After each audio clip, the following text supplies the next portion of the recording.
هذا النور شفاء صدور فاض وعطر. Misalnya lagi acara piknik ke pantai ataupun ke gunung ataupun ke danau dan sebagainya yang itu jauh dari perkampungan. Misalnya kebetulan nggak ada yang bawa jam, HP-nya mati semua karena di situ camping sudah beberapa hari. Bisa menggunakan tanda-tanda berupa apa? Alam ya, seperti perputaran matahari tanda. Atau dengan ijtihadnya, dengan kira-kiranya. Karena memang tidak ada tanda-tanda yang pasti, boleh dengan perkiraan. Dengan ijtihad bukan dengan perkiraan ya, kira-kira sudah masuk enggak, tapi dengan mengamati, wah ini sudah masuk waktu sholat. Dan harus yakin, bukan dengan keraguan-raguan. Itu yang pertama ya, al-ilmu bidukhulil waqti. Harus mengetahui bahwasanya waktu sholat itu sudah masuk.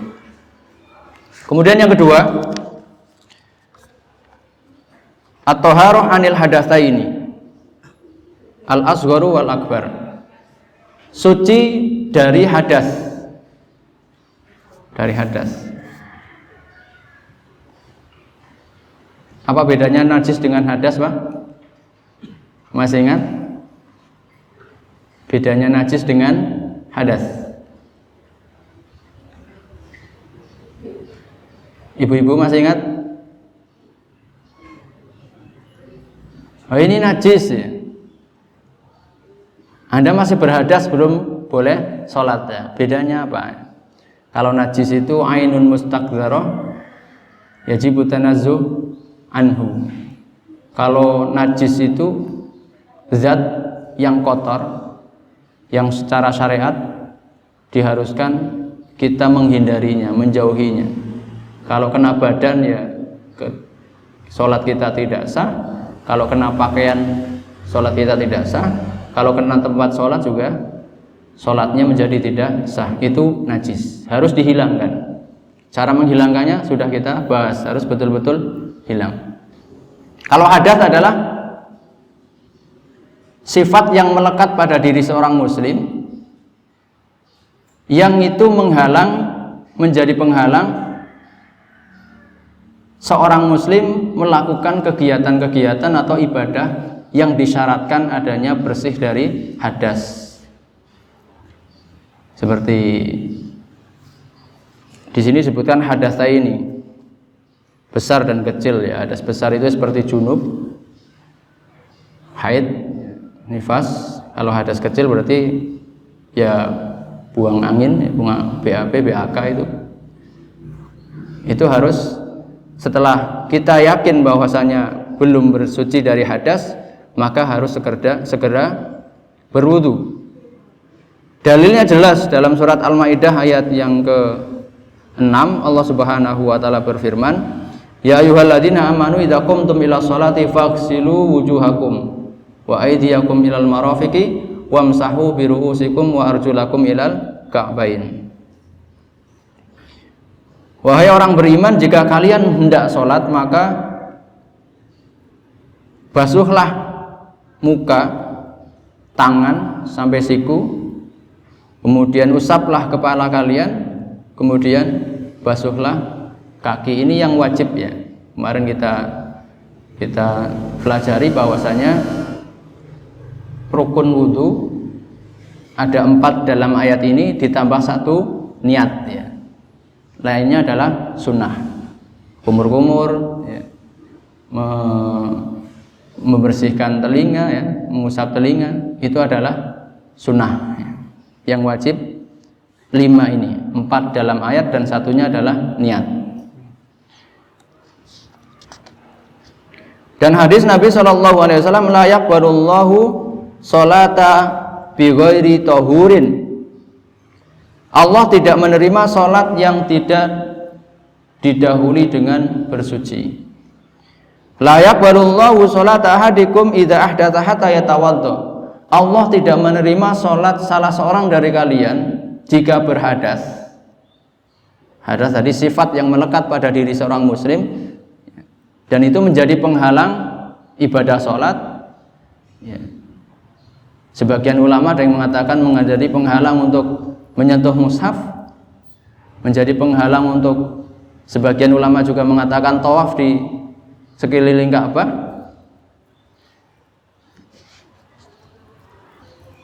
Hatta yatawaddu, sampai berwudu, ya, hatta ini lil ghayah. Jadi kalau belum berwudu, ya sholatnya tidak sah. Dan bersuci dari dua hadas ini, hadas besar dan hadas kecil, adalah syarat untuk semua jenis sholat, baik itu sholat yang kamilah ataupun sholat yang naqisah, sholat yang sempurna atau sholat yang tidak sempurna.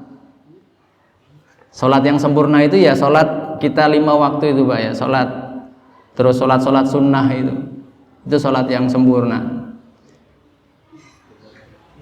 Sholat yang pakai takbir, pakai ruku, pakai sujud, ya. Bacaan-bacaannya sudah kita, ya seperti itu sholat yang sempurna. Nah, sholat yang tidak sempurna yang seperti apa? Nah, di sini disebutkan adalah kasajadati tilawati wa sajadati syukri wa sholatil janazati. Seperti sujud tilawah itu disebut sholat yang tidak sempurna. Seperti sujud syukur, seorang dapat rezeki nomplok gitu ya, anaknya pulang dari merantau bawa uang banyak atau bawa istri banyak gitu ya. Istrinya lebih dari satu, orangnya senang banget langsung sujud syukur. Lah ini ada tata caranya. Atau sholat jenazah. Sholat jenazah disebut tidak sempurna ya karena tidak ada ruku sujudnya.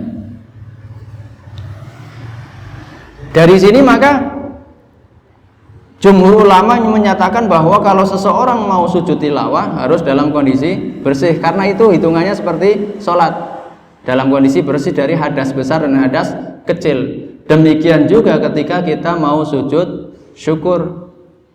Maka beruntunglah orang yang bermegang pada mazhab bahwasanya kalau mau tilawah Quran, kalau mau baca Quran wajib berwudu dahulu, sehingga ketika dia sampai pada ayat-ayat sajadah sujud tilawah tidak harus berwudu dulu karena sudah dalam kondisi wudu, tinggal takbir kemudian sujud membaca tasbih, begitu ya. Demikian juga dengan sujud syukur. Jadi ya meskipun ada ulama yang berpendapat seperti Ibnu Hazm bahwasanya tidak ada syarat untuk toharoh kalau mau sujud tilawah dan mau sujud syukur. Hati dalilan kata beliau, mana dalilnya? Mana dalilnya? Kemudian kalau jumhur ulama berpendapat bahwasanya ini menyerupai sholat walaupun tidak sempurna, dan itu adalah ibadah, maka disyaratkan sebagaimana syaratnya orang sholat. Kalau tadi dibahas, kalau yang pertama kan syarat sah sholat sempurna itu masuk waktu ya. Kalau ini berarti tidak harus masuk waktu ya. Kapan membaca ayat sajadah dia sujud tilawah. Sujud tilawah. Kalau syarat-syaratnya seperti syaratnya sholat berarti meskipun tidak semuanya Pak ya, tidak sempurna, kondisi badan bersih, baju bersih, tempat bersih, dalam kondisi bersuci. Nah kalau ada kasus orang lupa belum wudu sholat, ya sholatnya batal.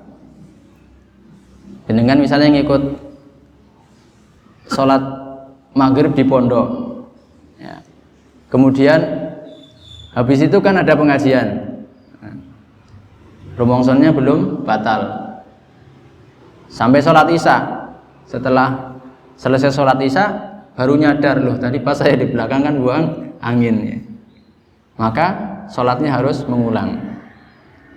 Ada kasus juga imam yang batal nggak nyadar Pak. Imamnya batal tapi tidak nyadar ya. Gimana nasib sholat makmumnya Pak? Jamaah tadi saya batal gitu ya. menurut para ulama sholat makmumnya tetap sah. Yang harus mengulang cuma imamnya saja. Jadi dia juga tidak harus memberitahu jamaah karena nggak ada manfaatnya, nggak ada faedahnya. Diberitahu atau tidak, sholatnya tetap sah. Ini kalau imamnya lupa dan makmumnya juga tidak tahu imamnya lupa. Kalau ada sebagian dari makmum tahu ini imam tadi habis misalnya habis duduk bareng dan tahu bahwasanya si fulan yang jadi imam ini tadi saya dengar dia buang angin kok. Lu ngimami tidak wudhu dulu, wudhunya kapan? Padahal nggak kemana-mana, setelah duduk langsung ya dia nggak jamaah di situ karena tahu imamnya batal. Ya kalau yang nggak tahu itu sholatnya sah. Syarat yang kedua adalah bersih dari hadas besar dan hadas kecil. Kemudian syarat yang ketiga adalah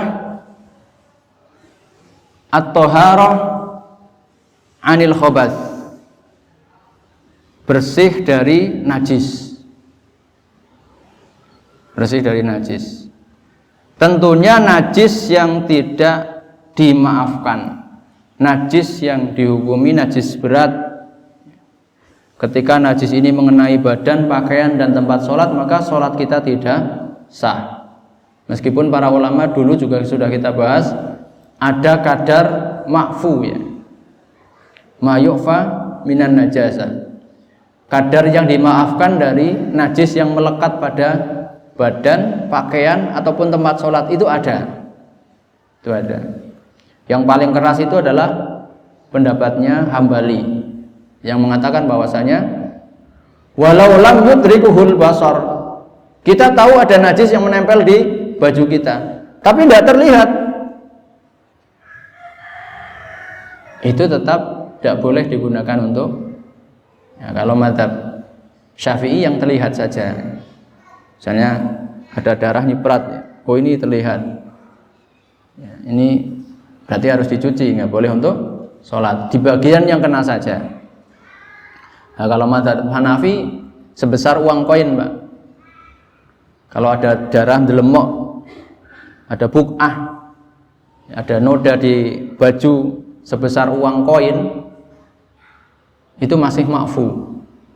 Lebih dari itu berarti harus dicuci. Tapi perlu diingat, ma yu'fa minan najasah, yang kadar yang dimaafkan, najis yang dimaafkan ataupun tidak menghalangi sholat itu, ini khusus binisbati li sholat, khusus dalam hal sholat. Untuk makanan tidak ya. Kalau makanan kita jelas-jelas kena najis meskipun sedikit, tidak boleh dikonsumsi, atau minuman dan sebagainya ya. Cara mensucikannya nanti bil mukatsaroh, misalnya air ya ditambah biar volumenya menjadi 2 kulah dan sebagainya. Kalau makanan berarti harus misalnya makanan padat harus disingkirkan ya, yang kena najis itu.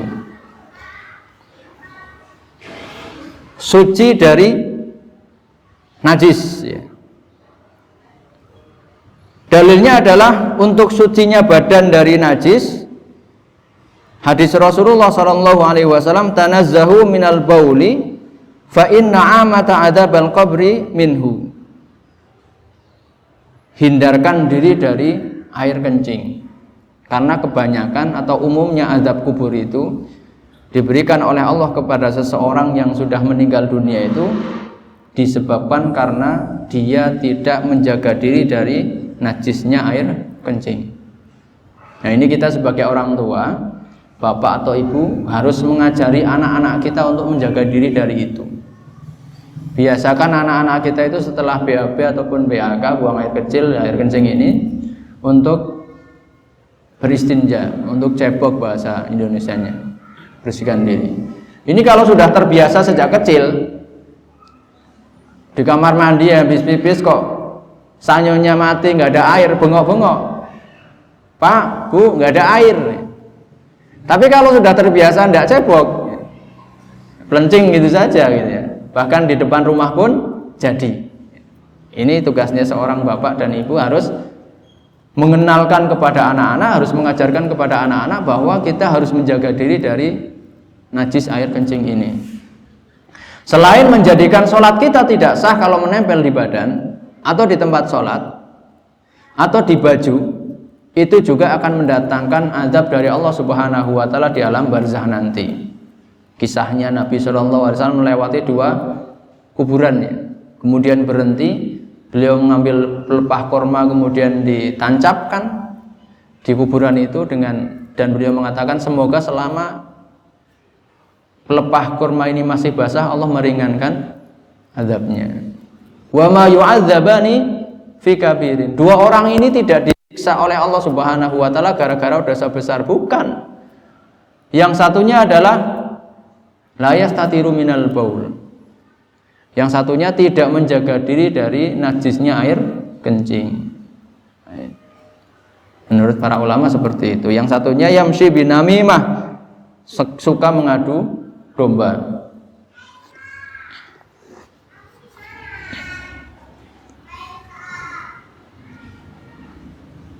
Kemudian dalil yang kedua, bahwasanya badan kita juga harus baju kita, kalau tadi badan ya, baju kita harus bersih dari najis. Wasiyabaka fatahhir, surat Al-Mudaththir ayat 4, dan bersihkanlah bajumu. Menurut para ahli tafsir adalah al-ghuslu bil ma. Maksudnya membersihkan di sini, wasiyabaka, dan bajumu bersihkan adalah dibasuh dengan air. Sebelum kita sholat, kita harus memastikan bahwasanya baju yang kita pakai adalah baju yang bersih. Tidak harus baju yang mahal, tetapi baju yang bersih, yang layak pakai, yang tidak bolong-bolong ya, karena nanti ada pembahasan aurat. Kalau bolongnya lebih dari 1/4 anggota tubuh kita, maka itu tidak sah sholatnya. Kita pastikan bahwasanya baju kita yang kita gunakan untuk sholat itu baju yang bersih dari najis.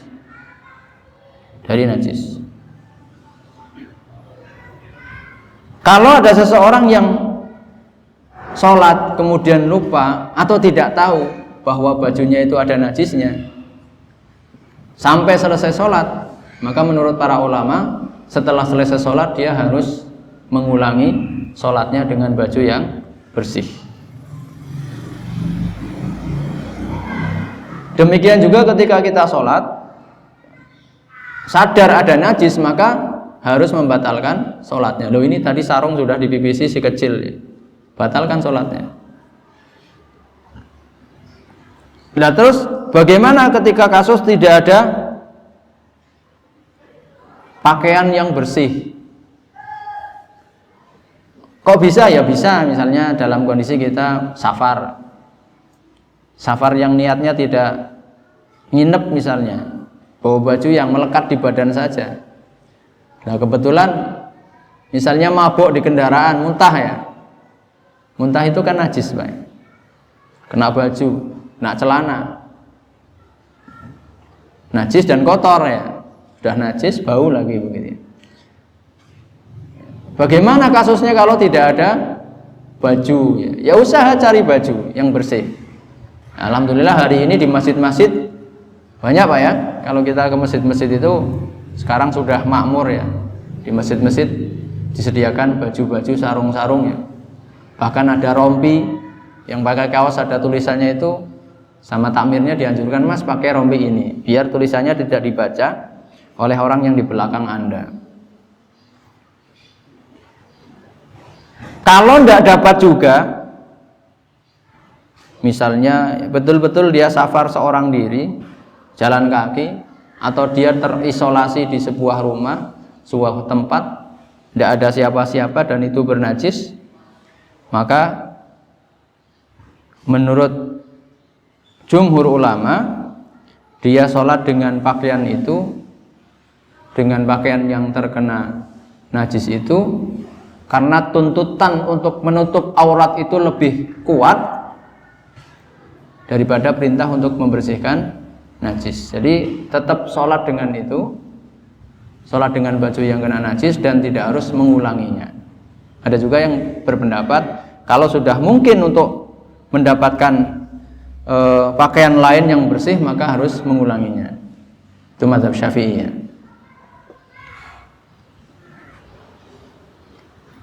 Ada juga pendapat yang ya mungkin ini baru kita dengar ya, sholat dengan kondisi telanjang ya. Meskinya di tempat yang tertutup, tempat yang gelap ya. Itu kalau baju kita kena najis. Termasuk adalah ketika sholat kita kedatangan najis ya, tadi batal. Atau misalnya bukan kedatangan ya, atau ada kita bawa anak kemudian kita gendong anak kecil ya, nah ini anaknya bawa najis tidak gitu. Loh, masing-masing kita kan bawa najis. Kalau najisnya masih di tempatnya tidak masalah ya. Tapi kalau najis itu sudah keluar,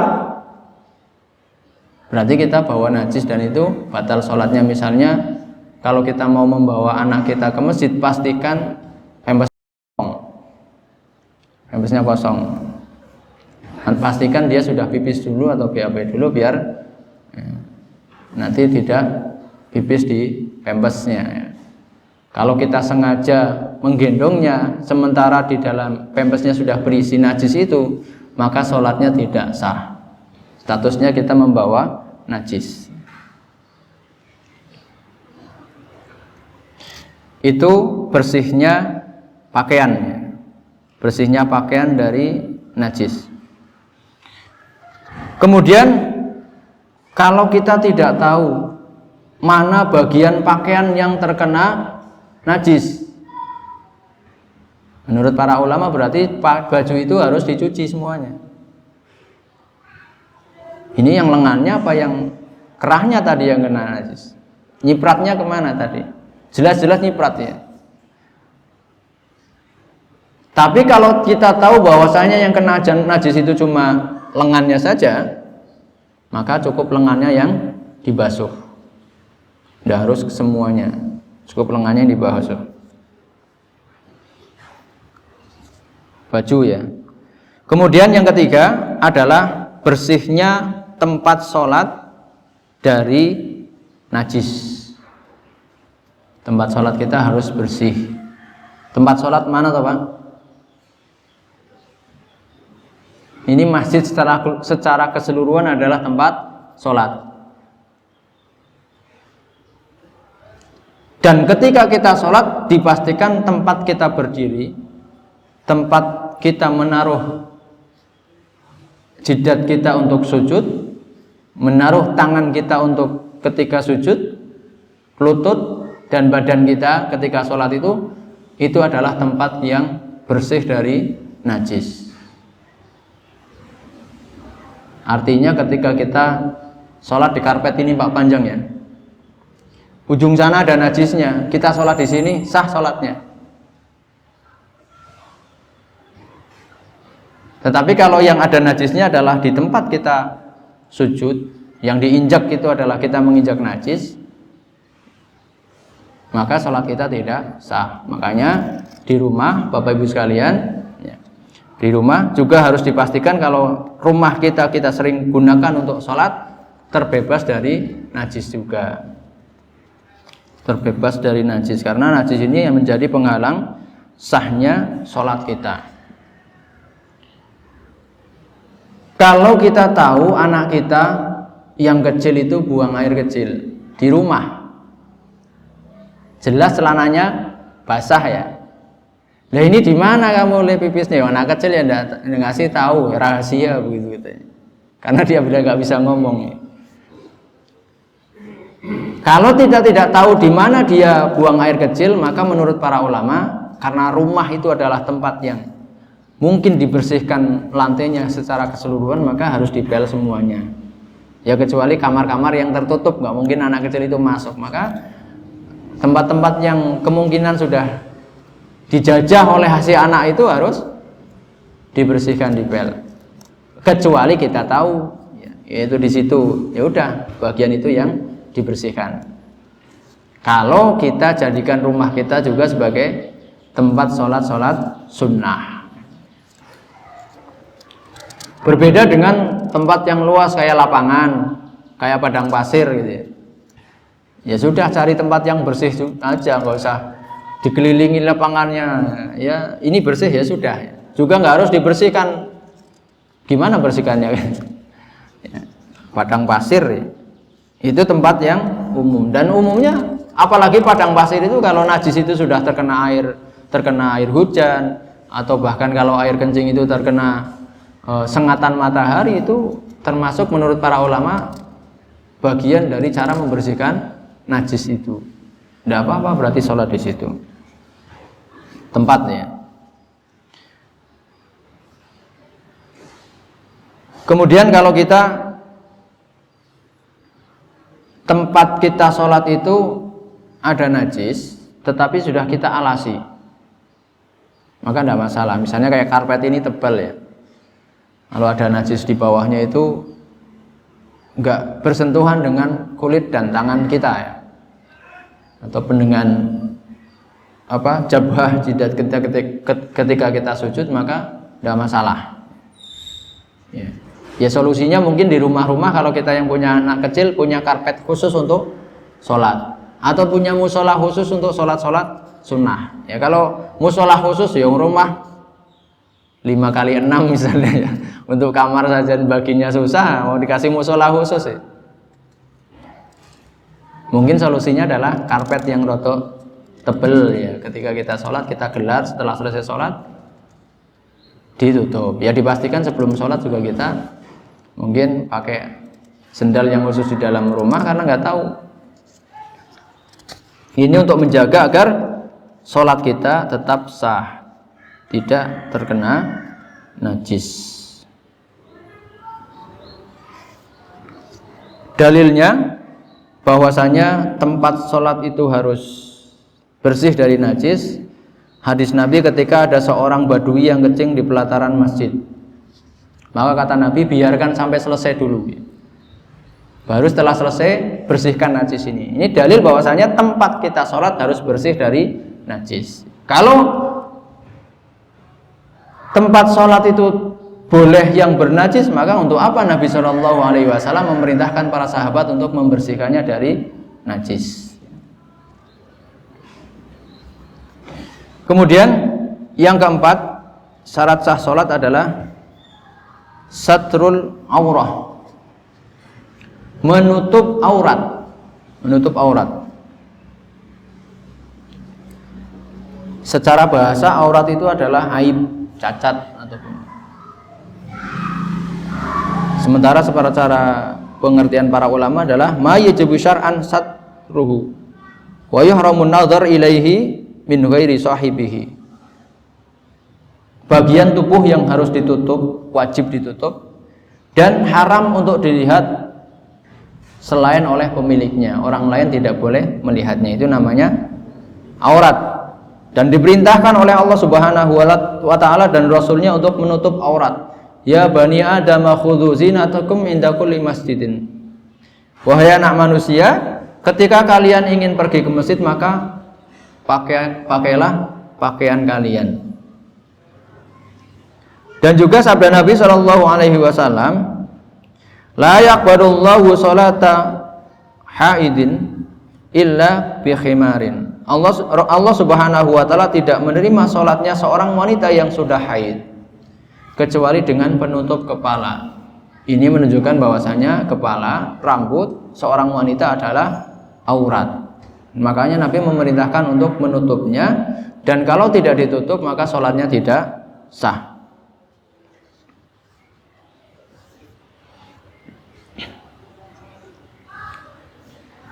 Apa itu aurat? Aurat laki-laki yang harus ditutup dalam sholat. Aurat itu ada dua, Bapak Ibu sekalian. Menurut para ulama, aurat itu ada aurat yang aurat dalam sholat dan aurat di luar sholat.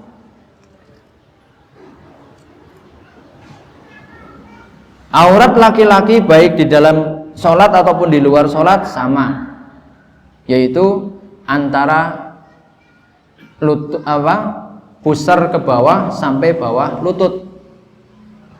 Pusar kemudian ke bawah sampai bawah lutut itu adalah aurat. Nabi bersabda, "Ghatti fakhidaik fa innal fakhda auratun." Tutuplah kedua pahamu karena paha itu adalah aurat. Maka yang masih suka pakai celana-celana pendek di atas lutut 10 cm atau bahkan lebih di atas lutut itu auratnya terlihat. Auratnya terlihat. Dan berdosa, mengumbar aurat itu berdosa. Membikin orang lain yang melihatnya juga berdosa. Di dalam sholat sama, auratnya laki-laki juga begitu. Di luar sholat juga sama. Artinya ketika ada seorang yang sholat pakai sarung saja di atas pusar, ya, kemudian sampai menutup bawah mata kaki, bawah lutut, atasnya nggak pakai baju, itu sudah sah sholatnya. Dan jenengan praktek di sini ya dikira ini orang nggak punya baju atau orang lagi gimana begitu ya. Secara adab, secara adat memang ya umumnya tertutup semuanya, baik laki-laki atau yang laki-laki ya atasannya tertutup, kalau perempuan semuanya. Tetapi secara hukum fikih sudah sah. Kayak sholatnya orang-orang zaman dahulu ya, yang maksudnya orang-orang yang di perkampungan, yang di persawahan sana, daerah-daerah pegunungan, daerah-daerah bersawahan yang jauh dari rumah, jauh dari masjid ya. Untuk berangkat ke sawah saja jalannya mungkin sampai 1 jam dulu ya. Kalau hari ini mungkin jalan sudah. Sehingga ke sawah itu bawanya cuma sarung. Dengar sayup-sayup azan zuhur itu dia bersih-bersih, ya sudah.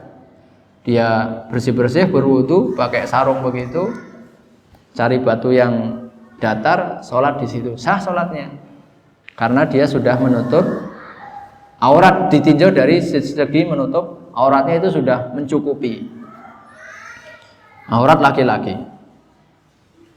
Kemudian aurat perempuan adalah jami'u badaniha wa sya'riha ma'adal wajha wal kaffaini.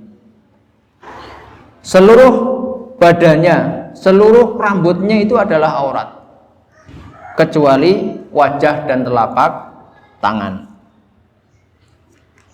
Sebagaimana firman Allah Subhanahu wa taala surat An-Nur ayat 31, "Wala yubdina zinatahunna illa ma dzahara minha," dan tidak menampakkan perhiasannya kecuali yang umumnya tampak. Ditafsirkan oleh para ulama ai al-wajhu wal kaffaini, wajah dan dua telapak tangan. Ya meskipun untuk wajah ini para ulama masih berbeda pendapat. Ada yang mengatakan menutup wajah itu wajib, ada yang mengatakan tidak wajib. Yang disepakati wajah dan telapak tangan itu bukan aurat. Jadi kaki juga aurat, harus ditutup. Baik di dalam sholat atau di luar sholat sama wanita itu. Baik ketika sholat maupun di luar sholat.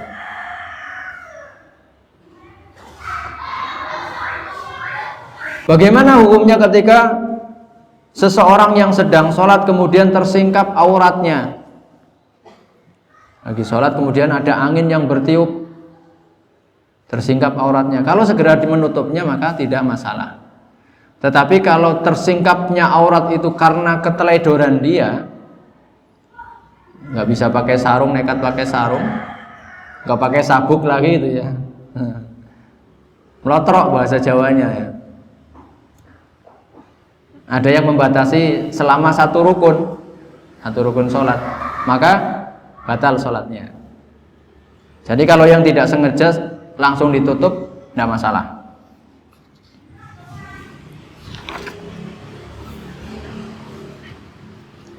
Itu syarat yang keempat ya, menutup aurat. Dari sini kita juga memahami bahwasanya wanita-wanita yang berkeyakinan bahwasanya wajah itu aurat, menurut para ulama boleh sholat menggunakan cadar. Kalau dia meyakini di situ ada ajnabi, ada laki-laki selain mahramnya yang bisa melihat wajahnya. Ini saya baca di buku mazhab Syafi'iyah begitu. Jadi kalau memang ada yang berpendapat bahwasanya wajah itu harus ditutup, dia berpendapat wajib. Kemudian sholat tidak ada jaminan dia tidak dilihat oleh laki-laki asing, maka boleh sholat dengan cadarnya. Begitu. Tetapi kalau dia yakin, saternya sudah cukup ya, tinggi, inilah perempuan semua, ya dibuka cadarnya. Baiknya seperti itu. Ada pendapat yang ekstrim Bapak Ibu sekalian. Ini pendapatnya Malikiyah. Ini jangan dipraktekkan ya. Bahwasanya aurat laki-laki dalam sholat itu hiya al-mughalladha faqat, aurat yang berat saja, aurat yang berat. Apa itu aurat yang berat menurut Malikiyah? Sau'atani, yaitu lubang depan dan belakang. Itu saja ya. Jadi kalau sholat pakai segitiga itu sudah sah, tapi ini jangan dipakai ya. Ini lebih tidak wajar lagi kalau diterapkan di sini. Yang mungkin untuk dipraktekkan di sini, dan itu juga yang lebih kuat adalah bahwa aurat laki-laki itu antara pusar sampai bawah lutut. Lutut ada yang memasukkan sebagian dari aurat sampai bawah lutut. Di sini bahasanya ma tahtar rubbah, sampai di bawah lutut, sehingga lutut ini masuk dari bagian aurat. Pusar juga masuk bagian dari aurat. Kalau bikinkan celana untuk anaknya, ya, jangan yang model mete-mete itu Pak ya. Kalau untuk sholat terus mengol di belakangnya gitu ya, itu terlihat auratnya. Kemudian syarat baju itu yang dibolehkan untuk menutup aurat adalah baju yang tebal, yang nggak harus tebal banget, tetapi la yashifu amma tahtahu, kain yang ketika dipakai itu tidak menunjukkan, tidak memperlihatkan kulit. Kalau basyaratnya, kalau kulitnya masih terlihat rawang, yaitu bukan baju, tidak masuk kriteria baju yang kalau digunakan untuk sholat sah sholatnya, tetapi itu baju yang belum memenuhi kriteria. Apalagi sampai jelas terlihat warna kulitnya, yang coklat, yang sawo mateng, yang hitam manis, yang putih, dan sebagainya terlihat. Wah, itu tidak memenuhi syarat sebuah baju yang secara syariat boleh digunakan untuk sholat. Kalau wanita yang longgar dan laki-laki pun yang longgar, jangan sampai memperlihatkan lekuk-lekuk tubuh. Itu syarat baju yang longgar ya. Kemudian syarat yang kelima, syarat sah sholat yang kelima adalah istiqbalul qiblah, menghadap kiblat. Dan ini disepakati oleh para ulama menjadi syarat sahnya sholat, berdasarkan firman Allah Subhanahu wa taala, wa min haitsu kharajta fawalli wajhaka syatral masjidil haram wa haitsu ma kuntum fawallu wujuhakum syatrah, dan dimanapun kamu berada maka hadapkan wajahmu menghadap Masjidil Haram. Kita sholat menghadap Masjidil Haram. Illa fi halataini, kecuali dalam dua kondisi. Fi syiddatil khaufi, dalam kondisi takut banget. Wa sholatun nafilah lil musafiri ala rahilah, dan sholatnya musafir di atas kendaraan. Naik bis mau sholat sunnah di situ, ngepasing menghadap kiblat, takbir. Bisnya belok, ini bisnya belok berarti saya harus pindah. Nggak, ikuti saja arah bis itu. Ini pengecualian sholat sunnah di atas kendaraan. Dan ini pernah dipraktekkan oleh Nabi Muhammad SAW. Beliau arahkan untanya menghadap ke arah barat kiblat, bukan barat ya, ke arah kiblat, karena masing-masing negara itu kiblatnya berbeda. Beliau arahkan untanya ke arah kiblat, kemudian beliau bertakbir. Setelah itu ya sudah mengikuti arah unta berjalan. Ini sholat sunnah, bukan sholat wajib. Kalau sholat wajib, para ulama mensyaratkannya tidak di atas kendaraan. Para ulama menganjurkannya untuk tidak di atas kendaraan, kecuali sudah mepet sekali. Itu pun sholatnya menurut madzhab Syafi'i lihtiramil waqti, dalam rangka menghargai waktu. Misalnya di bis, ini sudah mau sholat subuhnya mau habis, kalau saya tidak sholat maka dauman, tidak kebagian waktu sholat subuh, maka sholat subuh lihtiramil waqti, ketika dia turun dari kendaraan sudah sampai ke tempat yang normal, dia sholat subuh lagi. Karena Nabi tidak pernah mempraktekkan sholat wajib di atas kendaraan, beliau pasti turun. Nah itulah fungsinya jamak qashar. Fungsinya jamak dan qashar biar apa? Tidak harus sholat di atas kendaraan. Sholatnya nanti di tempat dengan di jamak takhir ataupun di jamak takdim. Kemudian menghadap kiblat ini maksudnya menghadap bangunan Ka'bah atau arah.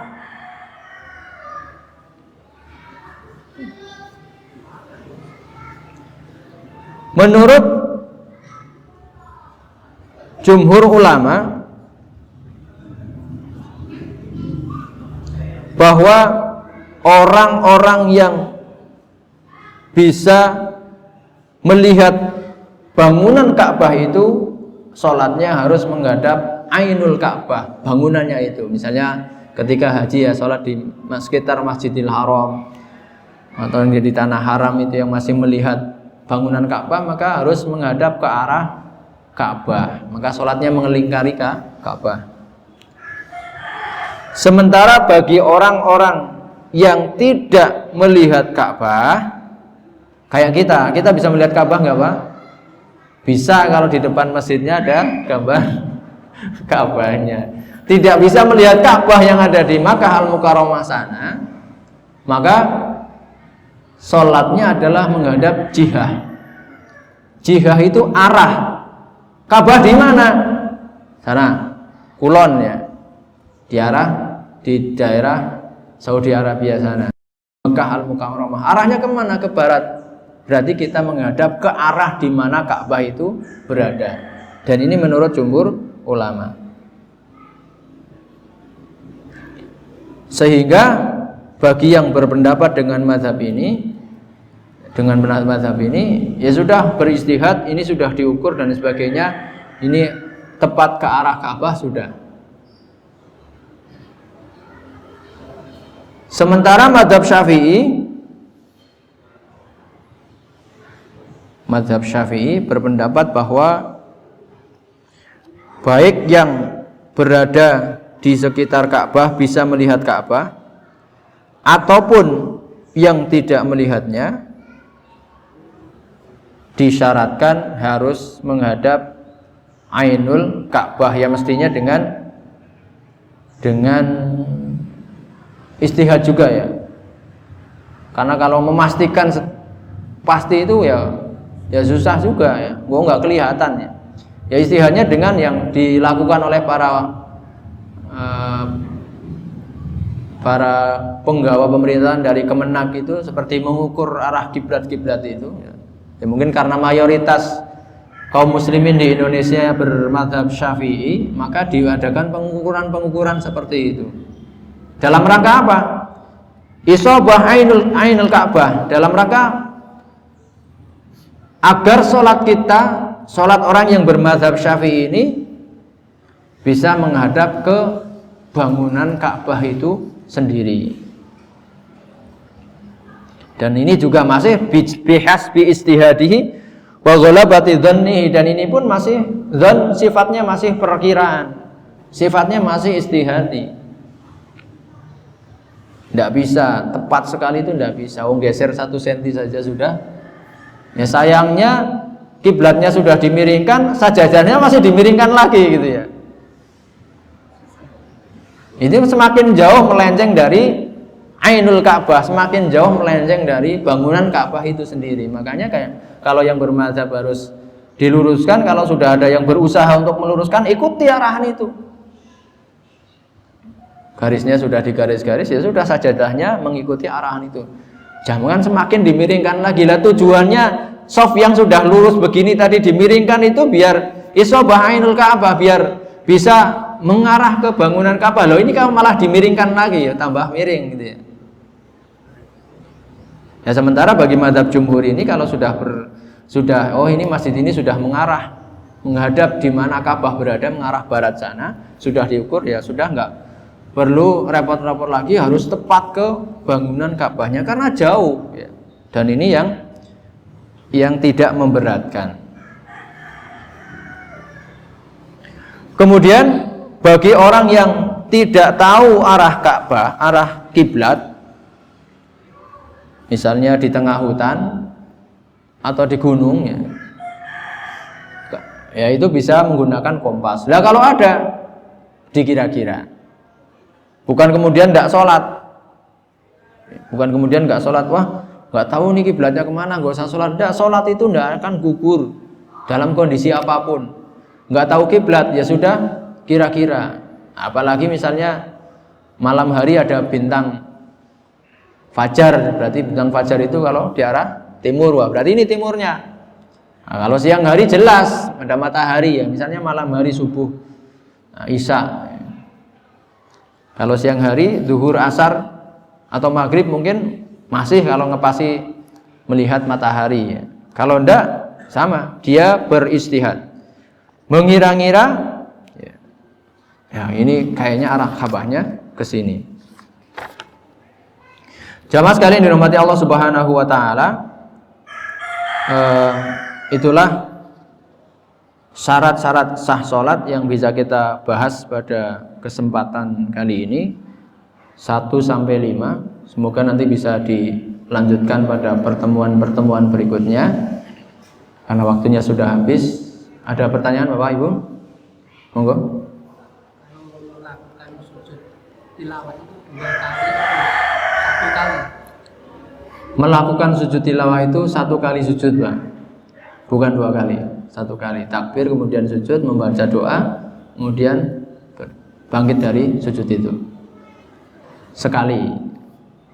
Yang 2 kali itu sujud sahwi. Sujud sahwi. Yang lain?